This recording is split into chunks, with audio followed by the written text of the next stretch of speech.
Buenas tardes, bienvenidos a esta serie de webinarios denominados Desafíos, Retos y Estrategias para el Saneamiento de las Ciudades, organizado por Veolia, la Escuela Superior Politécnica del Litoral, con el apoyo del Fondo del Agua de Guayaquil.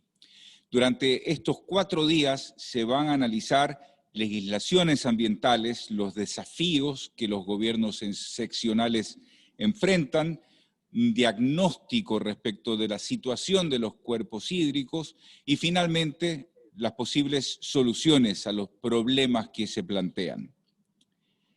Hoy vamos a empezar esta serie de charlas precisamente sobre legislación ambiental actual, sus implicaciones para los municipios y prefecturas, referente al tratamiento de aguas residuales, domésticas e industriales.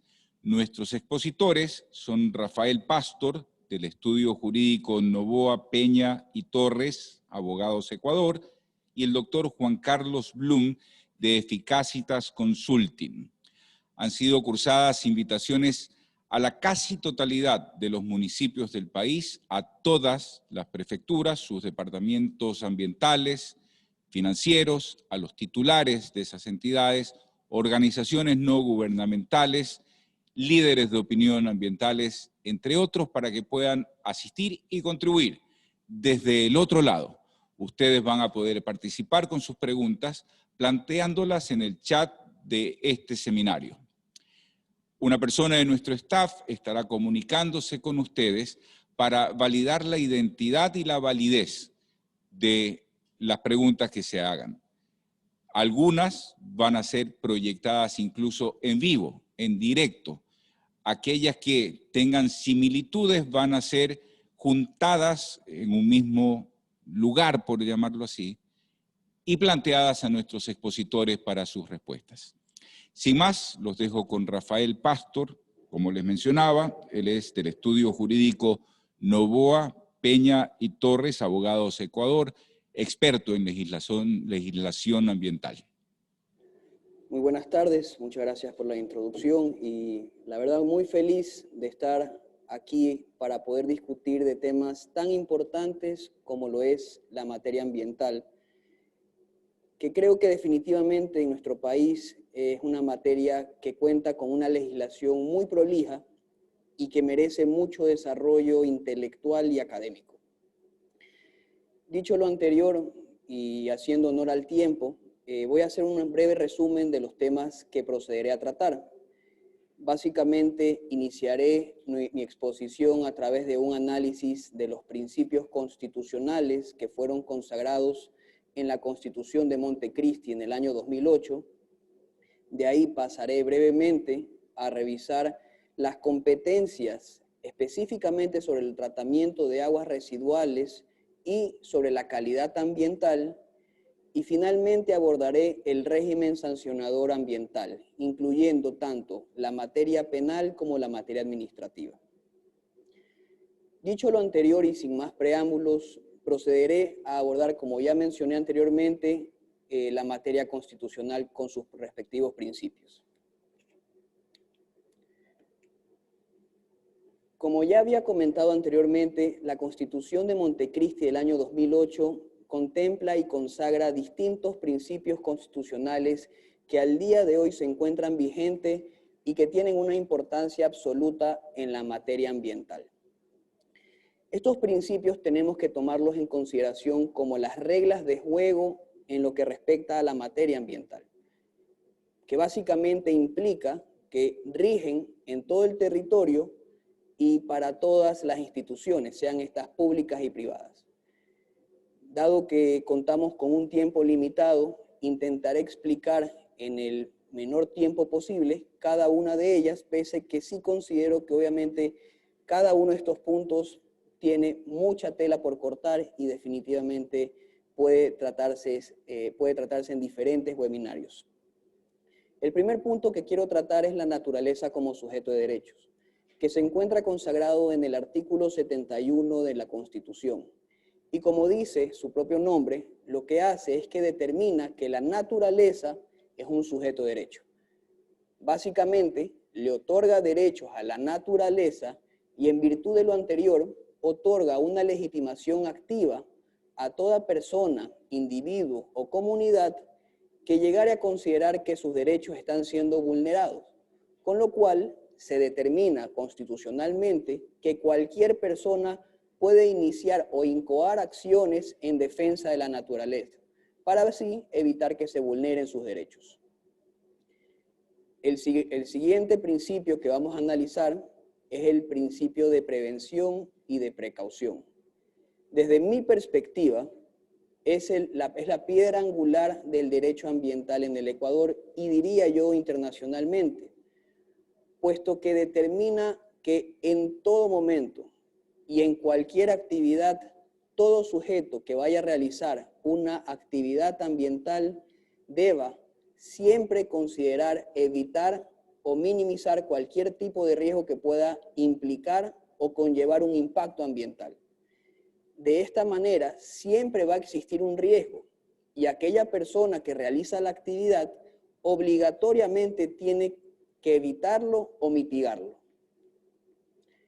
El tercer principio que revisaremos es el principio in dubio pro natura, que probablemente ustedes lo habrán escuchado en otras materias, como en materia laboral, que se refiere al in dubio pro labore, y que básicamente dice que en caso de duda referente a la aplicación o interpretación de una norma, se entenderá en lo más favorable a la naturaleza. Este principio va muy de la mano con lo que establece la Constitución sobre la importancia de la naturaleza de forma general. Recordemos que nuestra Constitución del Ecuador lo que busca resguardar es un bien que atañe a todos. La naturaleza no es un bien que va a afectar solo a pocos individuos, sino que sin duda va a afectar a todos los ciudadanos, a todas las comunidades y a todas las poblaciones.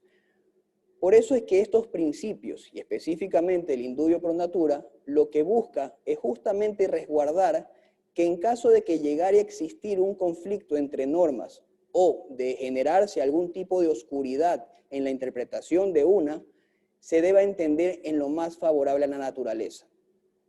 Con esto de aquí, ya podemos observar cómo nuestra Constitución poco a poco se está convirtiendo en una Constitución 100% verde.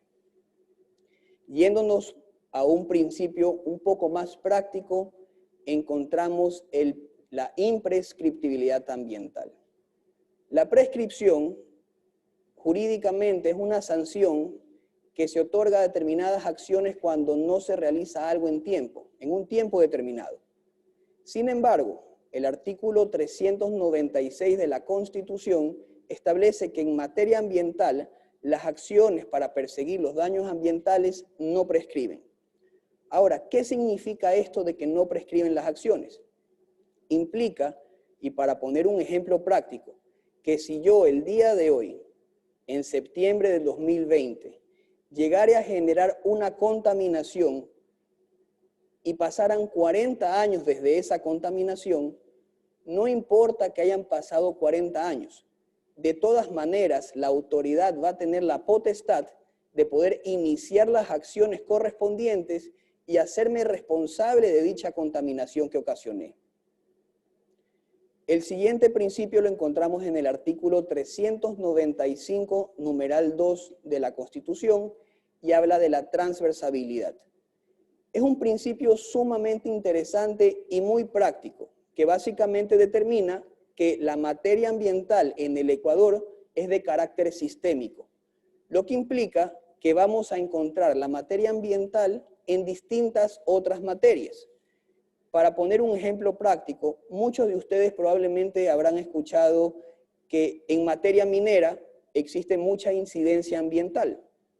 En materia pecuaria existe mucha incidencia ambiental. De esta manera podemos encontrar que la transversabilidad se refiere justamente que la materia ambiental va a estar presente en el resto de la materia. Y esto justamente va de la mano con el principio ya detallado en el artículo 395, numeral 4, que se refiere al indubio pro natura. ¿Qué sucedería en el caso hipotético en que una normativa específica como la minera se llegara a contraponer, por ejemplo, con la ambiental? Ahí es donde justamente los jueces constitucionales y demás autoridades van a tener que ponderar qué es lo más favorable. Y esto justamente con el discurso de que tenemos una constitución o una normativa verde. Siguiendo con los análisis constitucionales, tenemos la responsabilidad objetiva. Y aquí un poco haciendo un paréntesis.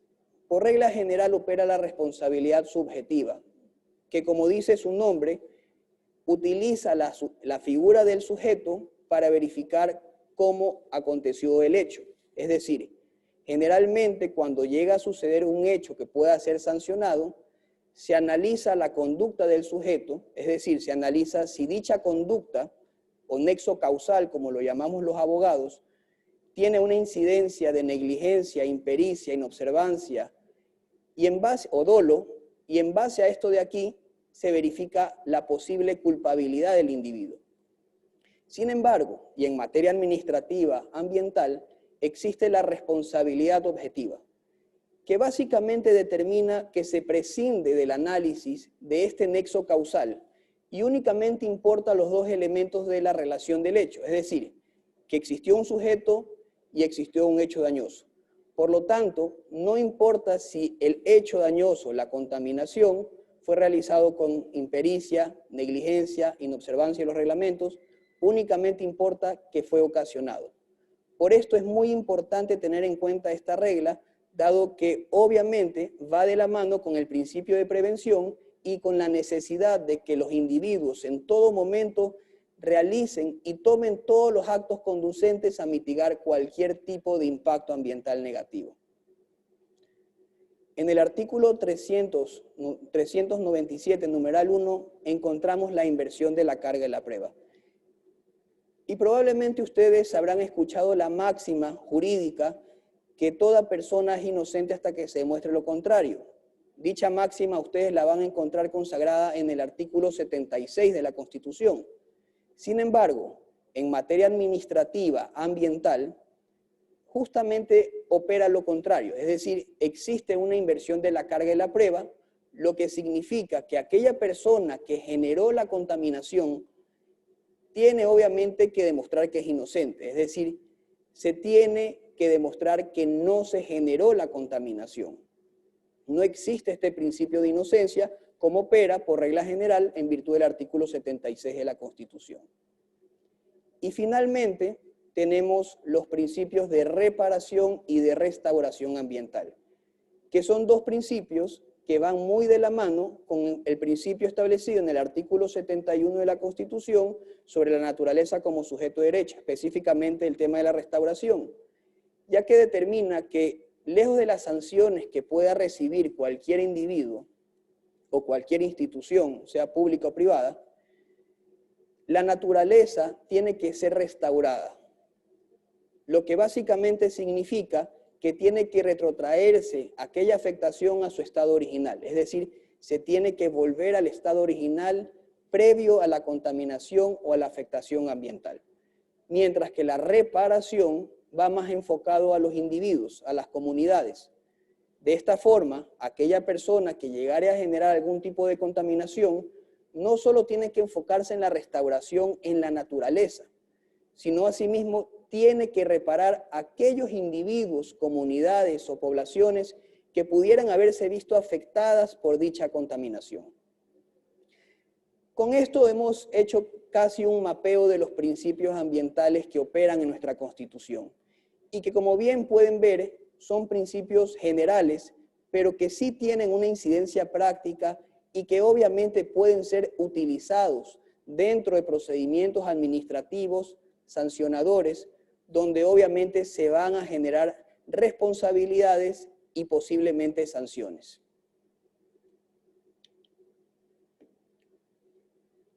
Siguiendo con los temas, ingresamos al tema de la calidad ambiental. Como ustedes ya saben, la materia ambiental es una materia muy técnica y en base a lo anterior, es necesario que obviamente cualquier tipo de incumplimiento que se vaya a generar o suscitar sea valorado de la forma técnica, es decir, tienen que existir mecanismos, protocolos y demás formas para poder verificar si la contaminación se realizó o no. A esto es lo que se refiere la calidad ambiental. Y el Código Orgánico del Ambiente, que es una norma relativamente nueva, justamente en su artículo 161 establece que la Autoridad Ambiental Nacional es aquella que tiene que definir los parámetros, definiciones, criterios y normas técnicas sobre estas calidades ambientales.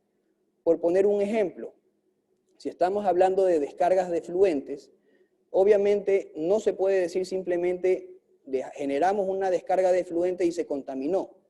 Hay que tener un parámetro por el cual se compare cuál es la regla o cuál es el parámetro regular y sobre ese parámetro regular, si llegara a sobrepasar la muestra, estaríamos ante un caso de contaminación. Esa determinación de la calidad ambiental está sujeta a definición, como ya lo mencioné, y en virtud del artículo 161 del Código Orgánico del Ambiente, a la Autoridad Ambiental Nacional. Ahora, es muy importante que estos criterios técnicos sean debidamente reglamentados por protocolos que sigan estándares internacionales, ya que lo mismo otorgará seguridad jurídica en caso hipotético que por una contaminación ambiental se llegare a iniciar un procedimiento administrativo sancionador. Es decir, aquella persona que realiza el muestreo tiene que cumplir con un sinnúmero de pasos y requisitos para poder determinar que en efecto dicho parámetro fue incumplido. No hacerlo podría afectar justamente la cadena de custodia que ya está contemplado en el Código Orgánico del Ambiente y por obvias razones afectar al proceso administrativo que se está iniciando contra el posible infractor. De esta forma, la calidad ambiental se vuelve una piedra angular en lo que respecta a la técnica ambiental. Se debe tener procedimientos claros, se debe tener formas claras de poder receptar las muestras y asimismo se debe tener un criterio técnico para poder demostrar que se está incumpliendo o no se está incumpliendo.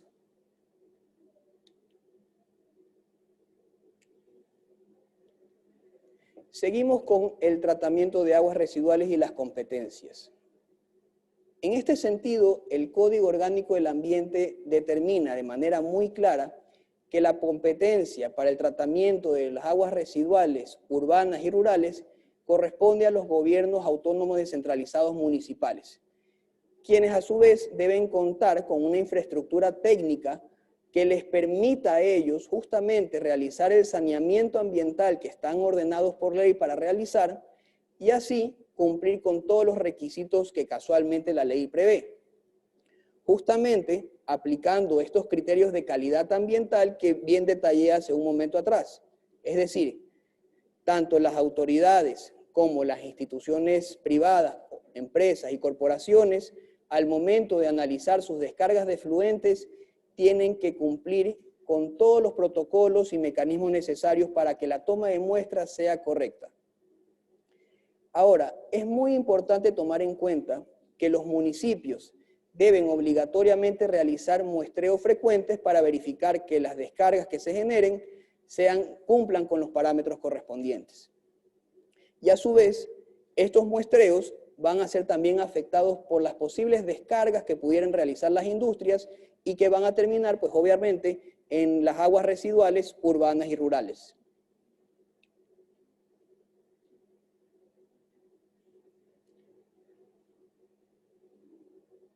En este sentido, la COTAD, que justamente es una normativa que habla sobre las competencias, y me voy a permitir leer el artículo específico. El COTAD establece que los gobiernos autónomos descentralizados municipales tendrán las siguientes competencias exclusivas sin perjuicio de otras que determine la ley. Y el literal D establece: prestar los servicios públicos de agua potable, alcantarillado, depuración de aguas residuales, manejo de desechos sólidos y, ojo con esto, actividades de saneamiento ambiental y aquellos que establezcan la ley.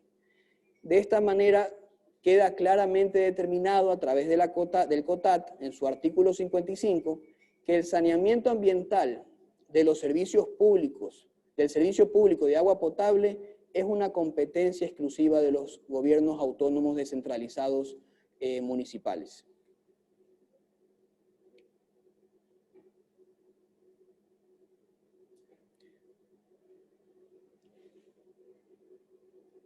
Importante tomar en consideración que los municipios, por obvias razones, no podrán valorar sus propias aguas, dado que por tema de jerarquía, esta valoración tendrá que ser realizado por la autoridad ambiental competente, puesto que lo que se quiere evitar justamente es que se genere algún tipo de arbitrariedad al momento de analizar las descargas de aguas.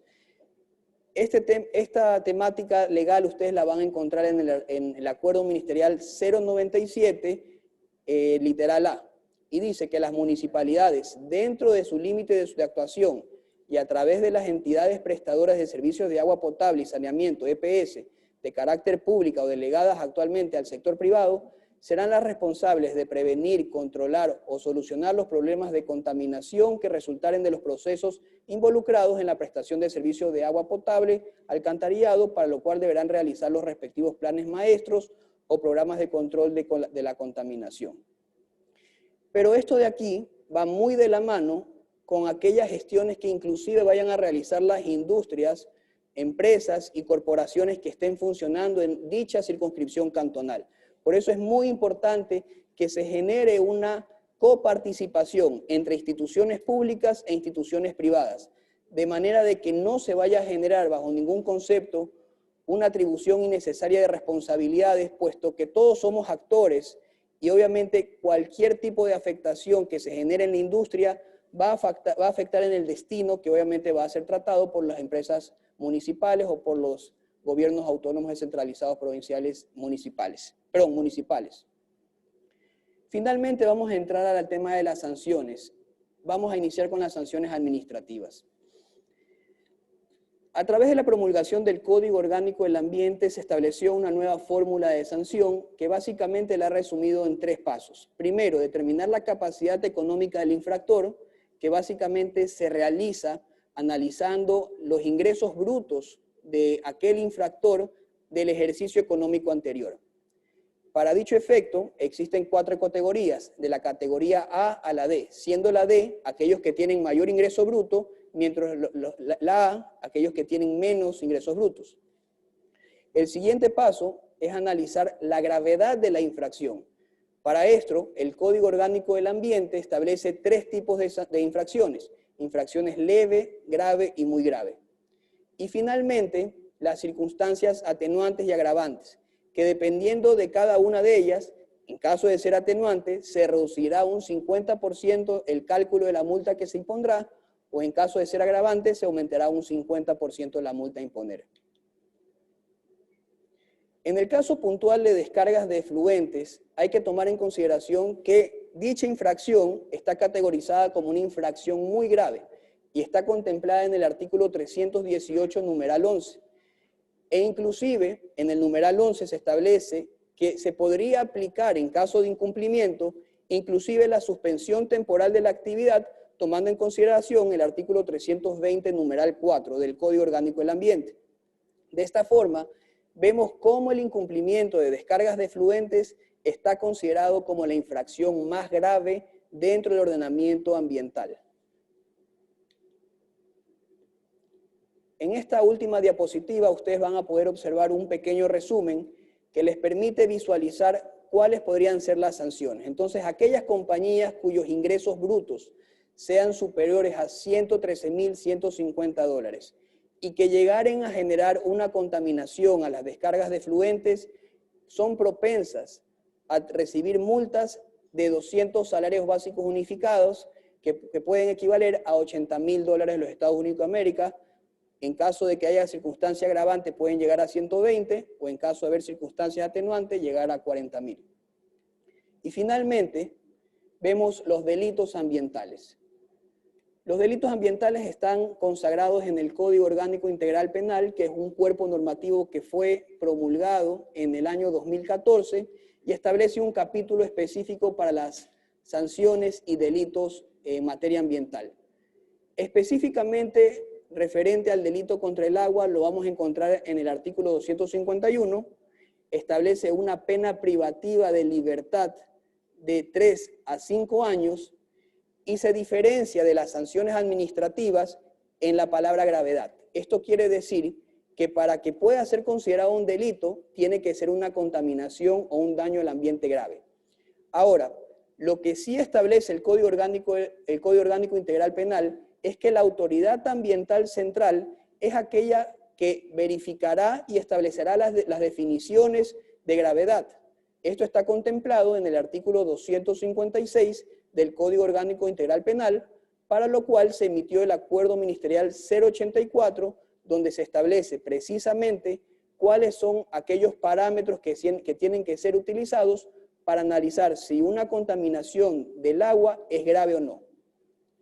Para finalizar, tomar en consideración asimismo que aquellas contaminaciones graves al agua, y si son realizadas por personas jurídicas, también son propensas a recibir multas que pueden ser elevadas, o pueden estar elevadas a 1.000 salarios básicos unificados, que equivalen a $400.000 de los Estados Unidos de América.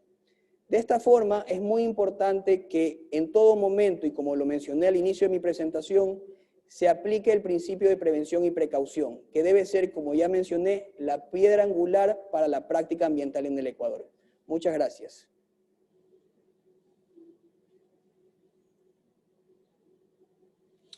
Gracias al abogado Rafael Pastor del Estudio Jurídico Nova Peña y Torres, Abogados Ecuador.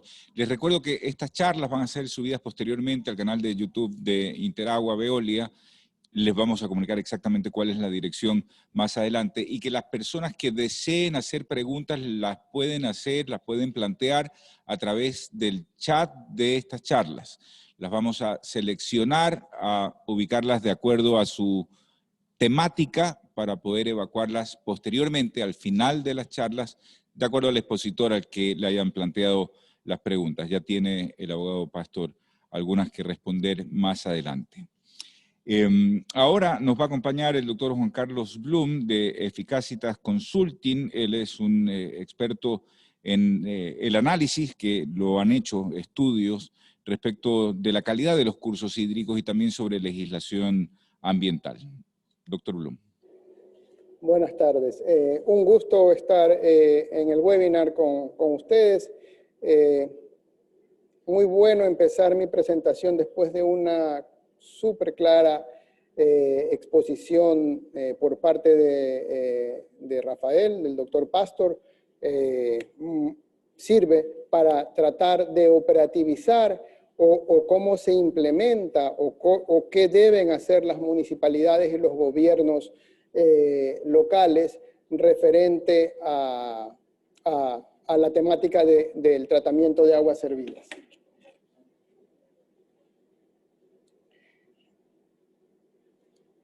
Creo que podemos arrancar con la parte constitucional que le explicó muy bien Rafael, y constitucionalmente es importante señalar que es deber del Estado en general, y los gobiernos autónomos provinciales o municipales son parte del Estado, velar por el recurso hídrico en el país, ¿no? Eso es el artículo 411 de la Constitución, tratando de empatarme a lo que muy bien explicaba Rafael. El Estado garantizará el manejo integral de los recursos hídricos, las cuencas, los caudales ecológicos, es decir, la obligación que tiene todo el Estado como un cuerpo está claramente establecida. Los gobiernos autónomos descentralizados, creo que lo explicó claramente Rafael, tienen la obligación de cuidar la naturaleza, el mantenimiento del ambiente y de garantizar un hábitat seguro y saludable a los ciudadanos. Los gobiernos municipales, creo que también entró en buena profundidad en eso Rafael, está claramente establecido que son competentes exclusivamente por el tratamiento de las aguas servidas de las ciudades. Y la legislación, comienzo a puntualizar en la parte operativa aquí, es súper ambiciosa, a pesar de que el Ecuador está rezagado en el tratamiento de las aguas servidas, referente no al mundo, solo a Latinoamérica. En comparación a Latinoamérica está bastante rezagado, pero la legislación es súper ambiciosa y pide el tratamiento de aguas servidas urbanas y rurales. En este punto resalto que ni siquiera las ciudades o las áreas rurales tienen el tratamiento de aguas servidas.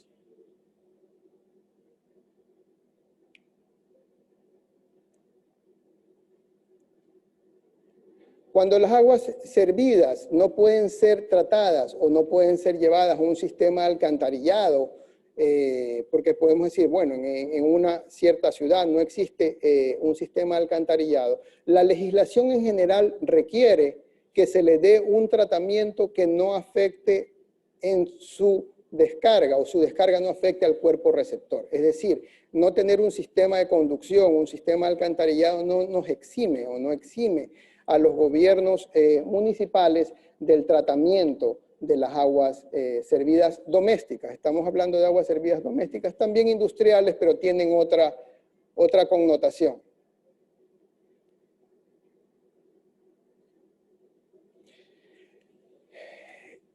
En lo que se refiere al texto unificado de legislación ambiental, en su artículo 210 establece claramente que se prohíbe la descarga y vertido de aguas que sobrepasen los límites máximos permisibles establecidos en la ley. Y lo que es interesante, de nuevo, desde el punto de vista operativo, ya está demostrado por la exposición larga y clara del doctor Pastor que los municipios deben tratar las aguas residuales domésticas. El texto unificado, que es un reglamento, tiene el carácter de ser reglamentario, prohíbe la descarga de aguas sin tratar o que superen los límites permisibles. Creo que ahí se va configurando claramente la obligación que tienen los municipios de actuar. La calidad del agua, también establecido en el libro 6 del TULSMA, nos establece que en cualquier caso la autoridad ambiental competente puede disponer al sujeto de control responsable de las descargas y vertidos, en este caso las municipalidades del Ecuador, que realice muestreos de sus descargas, así como del cuerpo receptor. Toda actividad antrópica, y esto incluye las aguas servidas domésticas de un determinado municipio, deben contar con las acciones preventivas necesarias para garantizar la calidad del efluente. Por eso, en lo que se explicaba en la charla anterior, se establecía claramente la necesidad del tratamiento de las aguas servidas y la depuración de las mismas. El anexo 1 del libro 6 del texto unificado de legislación ambiental secundaria es donde generalmente van los técnicos o va la parte operativa de qué debo cumplir en términos técnicos. Ese anexo establece los límites permisibles, disposiciones y prohibiciones para las descargas en cuerpos de agua. Y eso incluye aguas dulces y agua marina. Y también para sistemas de alcantarillado, ¿no? Los criterios de calidad de agua, a diferencia de las descargas, los criterios de calidad aplican a los ríos, al mar, a los cuerpos de agua. Es decir, lo uno tiene que ver con lo que los técnicos llaman emisión, lo otro con lo que se llama calidad del recurso o ignición, lo llaman los europeos en general. Y establece los métodos y procedimientos para determinar la presencia de contaminación en el agua. Este punto, aunque parecería ser muy técnico, es vital y lo estableció claramente Rafael en su exposición, que para la configuración de una infracción se necesita administrativa o de otro tipo, se necesita procedimientos claros, establecidos para este propósito, y lo están en el anexo 1. El anexo 1 también establece que dentro de sus competencias los municipios son los responsables de prevenir, controlar y solucionar los problemas de contaminación que resultaren de la prestación de los servicios de agua potable y alcantarillado. Es decir, se mete ya se le da la responsabilidad sobre la calidad del agua, incluso ya en la red de alcantarillado. Es por eso que las municipalidades tienen la obligación de cumplir en las descargas a un cuerpo receptor, llamémoslo que sea un río, pero también tienen la obligación de controlar lo que se descarga a su sistema de alcantarillado, sea que lo administren por cuenta propia o a través de una entidad prestadora del servicio. Eso es independiente o irrelevante para el caso. La norma técnica además establece, y esto es súper importante, el punto 5.1, las normas generales de criterio para los usos de aguas superficiales, marítimas y de estuarios. La norma establece calidad que debe tener el recurso para diferentes fines. La tabla 1 establece la calidad que debe tener un río. Para tratar de aterrizar a un ejemplo en particular, hablemos de un río, que la calidad de un río debe tener cuando esa agua va a ser usada para consumo humano o uso doméstico, que es el uso más estricto, el uso más restrictivo o las características más restrictivas para un río, llamemos lo que es para un río.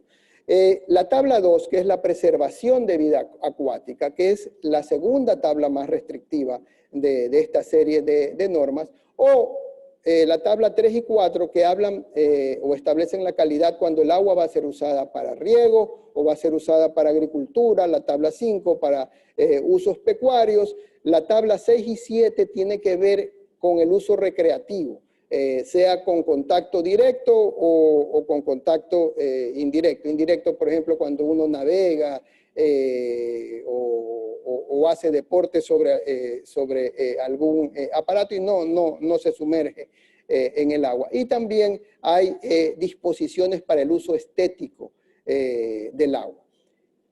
Y bueno, ¿cuál es la importancia práctica de esto para los municipios? Es importante que las municipalidades del Ecuador requieran a la autoridad, que ahora hay una sola porque se fusionó la Secretaría Nacional del Agua con el Ministerio del Ambiente, que se determine cuáles son los usos o se asignen los usos a los tramos de los ríos que están en su jurisdicción. Lo primero que podríamos pensar es que, bueno, asignemos el uso más restrictivo, o sea, la tabla 1, para consumo humano. Las cosas no son tan evidentes, porque mientras más restrictivo o más alto sea el uso del río, eso significa hacia atrás que más eficiente y mejor debe ser mi proceso de depuración o tratamiento de aguas servidas y más eficiente debe ser el manejo de mi sistema de alcantarillado. Y uno puede decir, bueno, pero invirtamos en eso, que eso la naturaleza lo merece. Sí, efectivamente, la naturaleza lo merece, pero los sistemas de alcantarillado y el tratamiento de aguas servidas vienen de la mano con tasas del servicio de alcantarillado y tratamiento de aguas servidas. Es decir, en lo que pagamos mensualmente, como la tarifa de luz, como la tarifa de agua, también la tarifa del tratamiento de aguas servidas y alcantarillado es una variable y un valor a considerar. Entonces, no es sencillo ni un ejercicio fácil definir cuál es el uso de agua que debe tener un cuerpo en un determinado municipio. Va a depender efectivamente de las necesidades del agua y de los usos que tenga esa agua, aguas abajo de mi jurisdicción. Porque acordémonos que lo que haga o deje de hacer un municipio va a afectar al municipio que se encuentra cuenca abajo, o río o aguas abajo del que trata o no trata sus aguas. Mientras más problemas tenga mi municipio vecino, más problemas tendré yo, digamos, para potabilizar el agua, y mis costos pueden incrementarse, ¿no?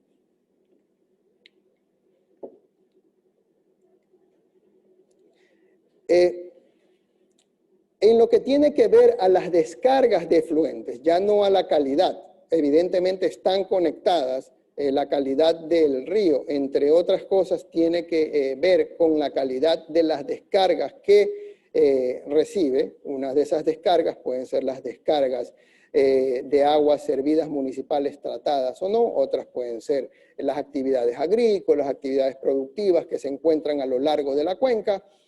Pero para las descargas puntuales, es decir, las que salen a través de ductos, de tuberías o de una manera centralizada, existen normas para descarga, tanto de efluentes que van a sistemas de alcantarillado, es decir, que no van directamente a un río, sino que se supone que el sistema de alcantarillado van a una planta depuradora.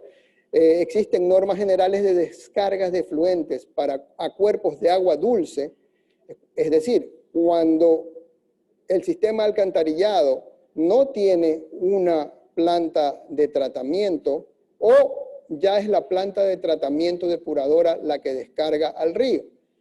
Y normas generales para descarga de efluentes a cuerpos de agua marina. Los cuerpos de agua marina son muy diferentes en su composición química y en su dinámica que los cuerpos de agua dulce en general. Entonces tienen sus normas específicas. Es importante destacar que la normativa ecuatoriana establece la capacidad que tienen los municipios para definir cargas máximas permisibles a los cuerpos receptores. Eso está en el anexo 1, el numeral 5241. ¿Qué significa esto? Significa que un municipio puede establecer normas específicas para su jurisdicción de descarga. ¿Cómo? Estableciendo la calidad que desea tener o que busca tener en el río, y de ahí definir el nivel de tratamiento que le va a dar a las aguas que recibe en su jurisdicción. Es decir, al revés, en lugar de tener una planta de tratamiento que tiene límites máximos permisibles y obtener una calidad que esperamos se ajuste a lo que establece la tabla, las tablas de calidad de agua, aquí vamos al revés. Ponemos la calidad que esperamos del río y en función de eso determinamos las normas de descarga. Esa es en realidad la práctica óptima para fijar límites máximos de descarga hacia un cuerpo receptor. ¿Cuáles son los contras de esta práctica, que es lo que se recomienda en el mundo ideal? Es que es un ejercicio largo y costoso. Se necesita monitorear el río por largos periodos de tiempo, por varios años. Se necesita modelar el río en modelos que son muy complejos, y luego se necesita hacer un balance de masa muy exacto que permita determinar los valores de tratamiento que deben darse en la jurisdicción. Entonces, habiendo revisado o habiendo dado un pantallazo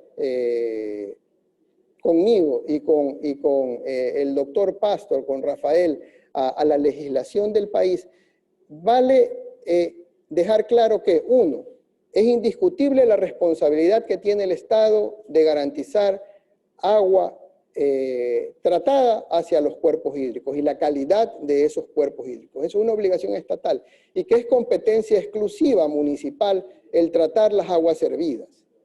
Que existen normas de descargas y que esas normas no establecen excepciones de ningún tipo, ni una moratoria, ni una gradualidad para el cumplimiento. Es decir, todos los municipios del país al día de hoy deberían estar cumpliendo con los límites máximos de descargas en sus plantas de tratamiento. Si es que las tienen, deberían tener sistemas de alcantarillado y los cuerpos de agua, los ríos, deberían tener la calidad que como Estado se busca. Sabemos que ese no es el caso del Ecuador, que está muy rezagado referente al resto de Latinoamérica y referente al mundo, que al paso que camina el Ecuador está muy lejos de llegar a cumplir el Objetivo de Desarrollo 6 de Naciones Unidas, que trata el tema de agua potable, el tratamiento de aguas servidas y en general saneamiento ambiental en las ciudades, y el Objetivo de Desarrollo 11, que habla de ciudades sostenibles. Es decir, sabemos que no se está cumpliendo. Creo que sería importante de esta serie de seminarios tener una propuesta de hacia dónde caminar. Lo que se me ocurre a mí, o lo hemos pensado al interior del grupo en que trabajo, es que se requiere una norma específica para las municipalidades y el tratamiento de las aguas servidas de su jurisdicción. Es decir, que no pueden estar mezcladas en la misma norma que regula pequeñas plantas de tratamiento o casos individuales o dimensiones mucho más pequeñas o temporalidades mucho más restringidas. ¿Por qué? Porque las plantas de tratamiento en general municipales son muy grandes y deben regirse por principios de gradualidad. Es importante, además, que los municipios que empiezan a trabajar en el tema, es decir, que empiezan con los diseños, que empiezan con tener una red de alcantarillado, esos esfuerzos sean reconocidos en algún cuerpo normativo y que se establezcan hitos para lograr o llegar al tratamiento de las aguas servidas. Yo creo que pensar en esto o en algún tipo de normatividad específica para los municipios es de vital importancia tanto para cumplir con la ley y estar no tan expuestos como se está, o frontalmente expuestos como están los alcaldes y las municipalidades en la actualidad, pero también para tener este esquema de gradualidad claramente definido y desarrollar políticas de Estado. Y al desarrollar políticas de Estado para llegar a cumplir con el tratamiento de las aguas servidas, poder también ser sujetos de créditos nacionales o internacionales para la consecución del Objetivo de Desarrollo 6 de Naciones Unidas. Eso es de vital importancia para el país, para los municipios y para los mismos alcaldes que administran cada jurisdicción. Creo que con eso hemos hecho una buena revisión de todo. Gracias. Muy bien, muchas gracias al doctor Juan Carlos Blum de Eficacitas Consulting. Como les decía al principio, tenemos algunas preguntas. Antes de eso, recordarles que estas charlas van a estar subidas al canal de YouTube de Veolia, que es Veolia América Latina e Iberia. Veolia América Latina e Iberia, el canal de YouTube a través del que pueden volver a chequear estas charlas que estamos brindando y que se prolongarán hasta el próximo viernes. Tenemos una pregunta en directo con Jenny Escandón del municipio de Salinas. Adelante.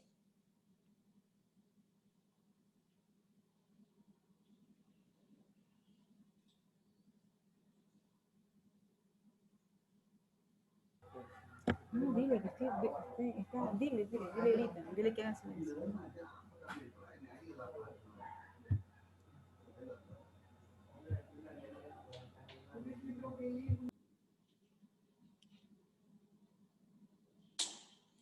Bien, la tenemos en pantalla a Jenny Escandón. Ahora sí la estamos escuchando, me parece. Adelante. Buenas tardes. Buenas tardes. ¿Cómo están? Bueno, muchas gracias por la capacitación. Es de mucho conocimiento y mucha utilidad para nosotros, los GACs municipales. Mi pregunta es la siguiente, le mandé por el chat interno, ¿cómo hacemos los municipios? Tenemos tantas infracciones ambientales hoy en día, necesitamos ver la parte legal. Nosotros como Dirección de Gestión Ambiental, si podemos ser parte instructora y parte sancionadora a la vez. Esa es una pregunta. Ya. Y no sé si ahí mismo hago la segunda pregunta. Sí, sí, adelante. Ya, la segunda pregunta sería, nos hizo tomar en cuenta ahí que los actos municipales somos los competentes en calidad, perdón, en todo lo que es saneamiento, y esto implica que nosotros debemos realizar los análisis respectivos para las descargas, ¿no? En este caso, quería que aclaren la parte de aguas lluvias, porque ustedes hablan de aguas sanitarias. Aguas lluvias también entra hacer el respectivo análisis, el monitoreo constante de las aguas, como análisis de aguas lluvias también entra dentro de la ley, porque ahí yo en la ley que estoy observando y que ustedes nos hicieron hincapié, solamente habla de aguas sanitarias, alcantarillado sanitario. Muy bien, muchas gracias por sus preguntas, Jenny Escandón del municipio de Salinas.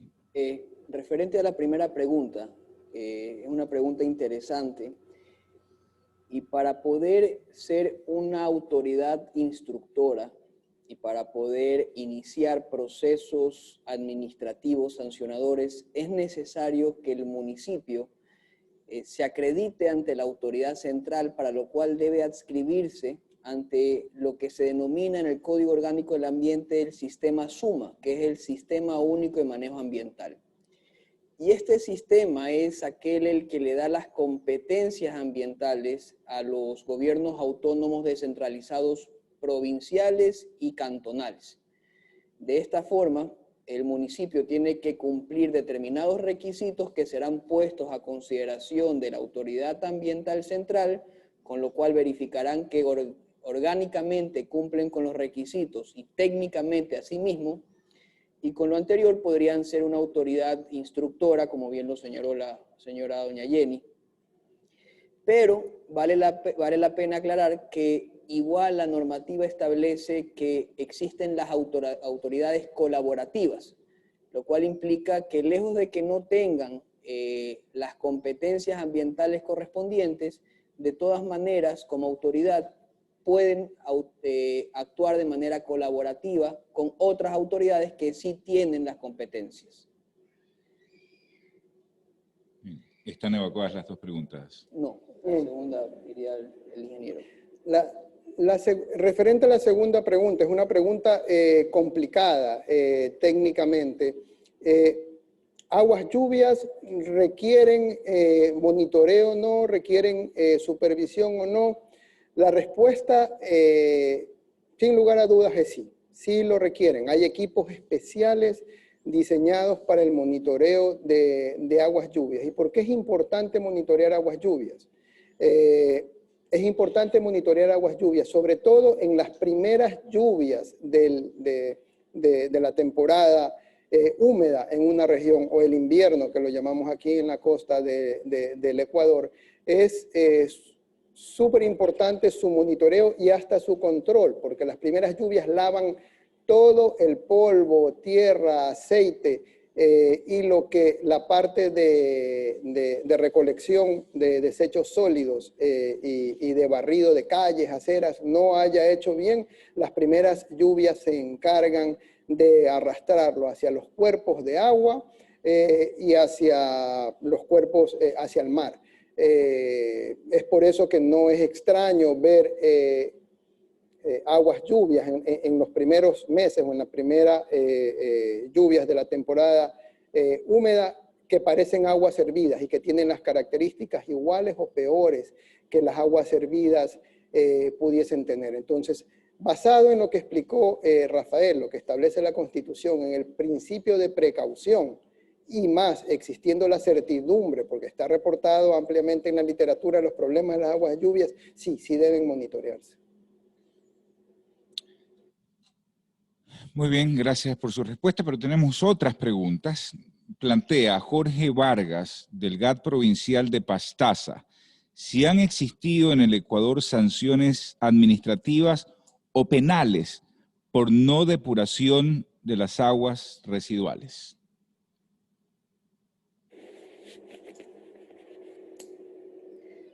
No tengo conocimiento ahorita de que si ha existido precedentes sobre la no depuración. Lo que sí le puedo decir es que sí ha existido causas penales donde se han iniciado investigaciones por temas de aguas.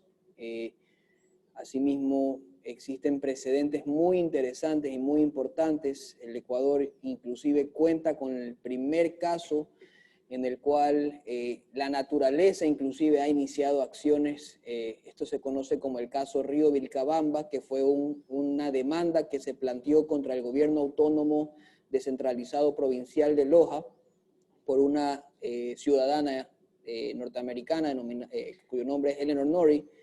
Entonces, casuística muy probablemente exista. Es muy difícil porque a nivel nacional tendríamos que verificar las diferentes instituciones judiciales para poder verificarlo, pero puede existir que existan esos precedentes, pero definitivamente casos penales en materia ambiental ya hay, casos administrativos sancionadores también hay, inclusive casos alegando que la naturaleza es sujeto de derecho ya hay, y me atrevería a decir que inclusive nuestra Corte Constitucional ha tomado un rol protagónico, es decir, la actual Corte Constitucional, a llevar más allá ese análisis de la normativa ambiental al punto que ha cogido casos icónicos para el desarrollo tanto del principio de buen vivir como del principio de la naturaleza como sujeto de derechos. Creo que sin duda la coyuntura actual que está desarrollando alrededor de la materia ambiental es única y se va a desarrollar mucho más. Por eso creo que hay que, como ya lo mencioné inicialmente, aplicar el principio de prevención en todo momento, porque el control viene y va a ser riguroso. Aún en la pregunta, ¿quién ha o quién puede tomarse el nombre de la naturaleza para representarla en una acción contra quien esté violando las normas o reglamentos, abogado Pastor?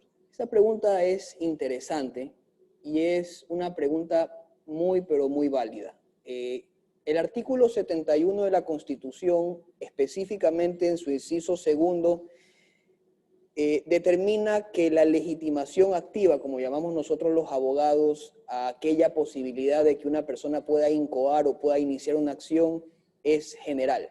Esto implica que cualquier persona, cualquier comunidad, población o individuo tiene la potestad, en caso de que llegare a considerar que se está afectando los derechos de la naturaleza, de buscar su resarcimiento y evitar su vulneración.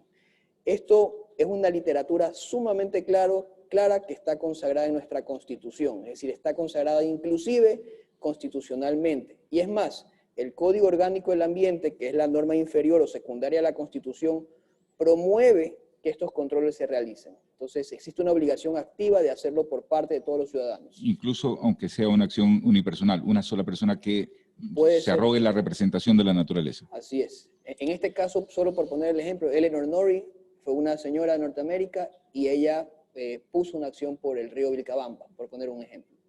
Muy bien. Seguimos con las preguntas. Guillermo Acurio, de la empresa pública EMAPA, la empresa municipal de Ambato, pregunta, ¿en algún lugar del Ecuador cumplen con los parámetros de los límites permisibles del tratamiento de aguas residuales hacia un río o alguna planta de tratamiento de aguas residuales? ¿Y qué tipo de tratamiento es? Imagino que es para el doctor Blum.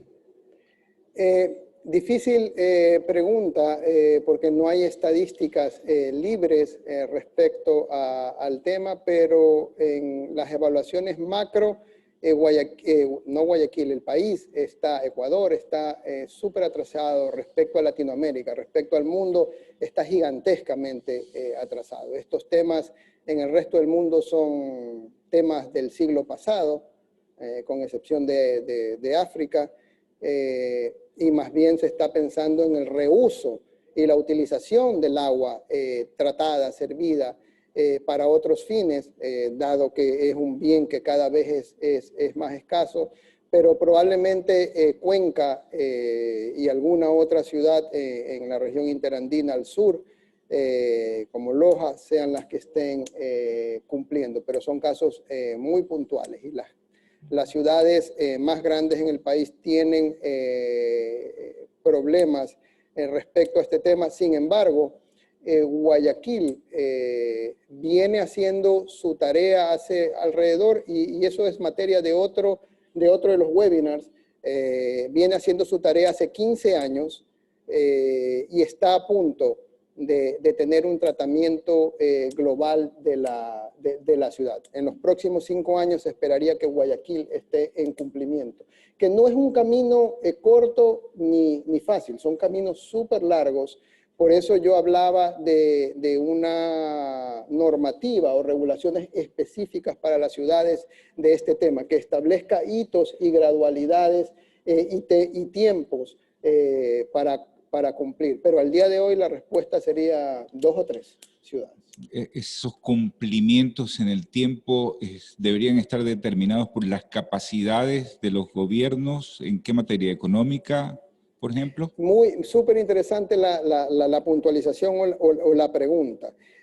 Lo primero que debe ser un municipio para decir que puede brindar el servicio es tener ciudadanos que tengan disposición al pago, porque no son servicios gratis, son tasas que se cobran por este servicio.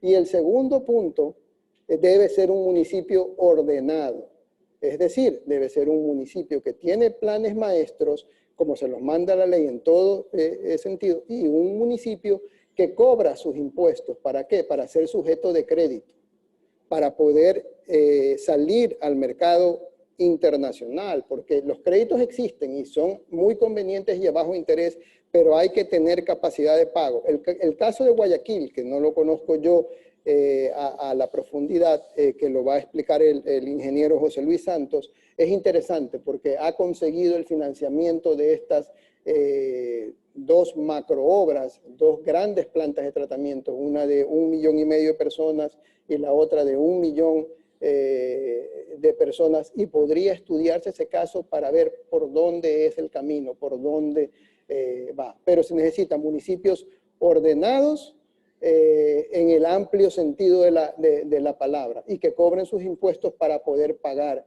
sus préstamos. Muy bien. Richard Vaca pregunta, no sé si tienen conocimiento de este acuerdo ministerial, porque es eso sobre lo que nos pregunta. ¿Qué relación tiene el acuerdo ministerial 097A con lo tratado? No sé si lo conocen, si no lo conocen, pasamos a la siguiente pregunta. Sí, bueno, el 097A fue mencionado justamente en la presentación y habla de las competencias justamente de los gobiernos autónomos descentralizados municipales, específicamente sobre el tratamiento de las aguas residuales, y lo puse justamente en la presentación. Habla de las competencias y de las necesidades del saneamiento ambiental de estas aguas residuales por parte de los municipios. Muy bien. Patricio Santillán, ¿qué tabla de control se utiliza como medida de control para la determinación de aguas de sistemas de lixiviados que no se descarga ningún efluente? ¿Repito la pregunta? Sí, porque no está muy claro. La leo tal cual. ¿Qué tabla de control se utiliza como medida de control para la determinación de aguas de sistemas de lixiviados que no se descarga ningún efluente? Si no se descarga efluente, deben tener su propio tratamiento, su propio sistema de tratamiento, y los lixiviados de rellenos sanitarios en el mundo tienen su normativa o normatividad específica para ellos. No se aplican las normas de descargas a un río o a un sistema de alcantarillado. No. Una última pregunta. ¿Existe algún plazo para que los municipios cumplan con la depuración de aguas residuales, ya que en Ecuador existen muchos municipios pequeños que todavía no cuentan con estos sistemas y no se ha visto que se les ha sancionado por parte del ente rector? ¿Hay un plazo? Sí, el plazo es hoy día. No existe gradualidad, no existe moratoria, no existe nada. Lo que corresponde es cumplir al día de hoy. Por eso yo planteaba como una reflexión de este seminario, porque implantar o tener una normativa que me obliga mágicamente a cumplir al día siguiente en procesos que sabemos que son procesos de años, porque para cumplir en el tratamiento de aguas servidas de los municipios, uno necesita primero tener tuberías que conduzcan las aguas al lugar donde las voy a tratar y tener toda la ciudad cruzadas por las tuberías que llevan las aguas servidas.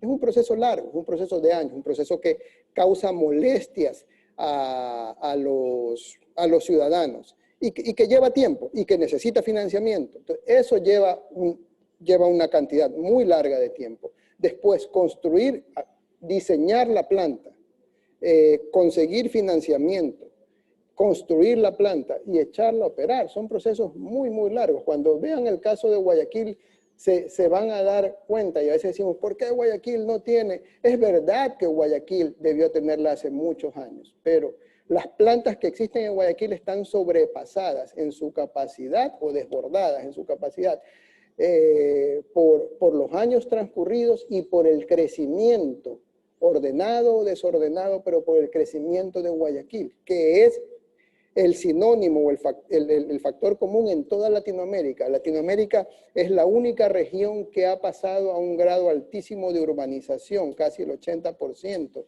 en el mundo. Entonces, por eso los problemas en Latinoamérica de las ciudades son muy serios. Pero la respuesta es, al día de mañana deberíamos cumplir. Eso es imposible y la ley o las normas no deben estar para incumplirlas. Planteemos o pensemos, tengamos en este seminario una propuesta de gradualidad y tiempo para así llegar a cumplir, para buscar el financiamiento, para tener políticas de Estado referente a este tema y llegar a cumplir los objetivos de desarrollo que tiene el mundo, porque no son del Ecuador, que son el objetivo 6 de agua potable para todos, saneamiento, tratamiento de aguas servidas, recolección de basura para todos y ciudades sostenibles, que es el objetivo 11 de Naciones Unidas para la calidad de vida de las personas. Es decir, grosso modo, Guayaquil estaría cumpliendo dentro de un periodo de 5 años aproximadamente con esa normativa que está vigente ya hoy, siendo Guayaquil una ciudad de las dimensiones que tiene, con la capacidad de gestión económica que tiene, lo que evidentemente hace que ese parámetro que se puede establecer con las demás ciudades del país haya una desventaja enorme de los GATS pequeños, de los municipios pequeños, ¿no es cierto? Es correcto, es absolutamente correcto, pero desde el punto de vista legal, tenemos aquí al doctor Pastor, le va a decir, la ley es dura, pero es la ley y la ley no establece una gradualidad. No sé si quiera comentar algo, Rafael. Sí, ahí importante acotar que la ley ambiental un poco es clara, ¿no? Existe, como ya lo mencioné, desde el punto de vista constitucional a la responsabilidad objetiva, y determina que el cumplimiento ambiental tiene que ser inmediato. Tanto así, y perdón que insista en este principio, pero como le dije hace un momento, es la piedra angular del derecho ambiental. El derecho ambiental inclusive ya piensa en la prevención. Es decir, cuando existe evidencia científica de un posible daño, hay que actuar de medida preventiva. Pero aún así la normativa ambiental te dice, aún no existiendo evidencia científica, de todas maneras tienes que realizar todos los actos conducentes para evitar que se genere el daño. Entonces, claramente el cumplimiento es ya, es ayer.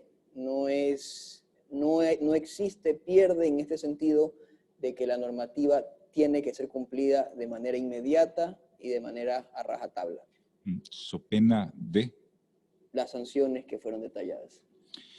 Muy bien, les queremos agradecer su compañía al abogado Rafael Pastor, del Estudio Jurídico Novoa, Peña y Torres, Abogados Ecuador, al doctor Juan Carlos Blum, de Eficacitas Consulting, que han disertado sobre la legislación ambiental actual, sus implicaciones para los municipios y prefecturas referente al tratamiento de aguas residuales domésticas e industriales. Han quedado algunas conclusiones útiles para la evaluación de quienes han estado atendiendo estas charlas, que de todas maneras pueden volver a verlas a través del canal de YouTube Veolia América Latina e Iberia.